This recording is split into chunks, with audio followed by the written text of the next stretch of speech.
Лекот е приоритет, а не комодитет. Трикафта за сите. Пациентите со цистична фиброза, чии денови поминуваат, чекајќи го лекот кој ќе им го олесни животот, повторно излегуваат на протест. Мај е месец за подигнување на свесноста за ретката болест и месец кога продолжува нивната борба.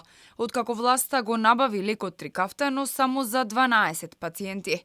Од Министерството за финансии ќе побараат лекот да се набави за сите, без исклучок. Тоа постепено кај нашите пациенти ствара страф, несигурност за тоа кој ќе го добие лекот, како ќе го добие. Не сакаме да дојде до ситуација каде што се случува одредена нерамноправност помеѓу пациентите, затоа што сите имаат истата проблематика. Сите сме заедно во ова, нели, заедно ќе искочиме утре на протест, претходните два протести исто сите заедно ги правевме. 12 пациенти уште на вториот ден од терапијата со Трикафта добиле изненадувачки добри резултати. Се повлекле од границата каде што настапува терминалната фаза и веќе не се во животозагрозувачка состојба.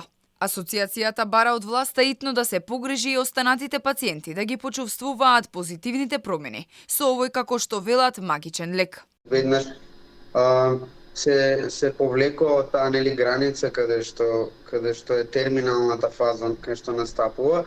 Лично за мене, да не зборувам за другите, јас престанав со кислородната подршка, од кога почнав со лекот не сум бил на венска терапија, што порано се случуваше 15 дена да сум хоспитализиран, 10 до 15 дена да можам да бидам надвори дома, а после повторно да треба да се вратам во болница.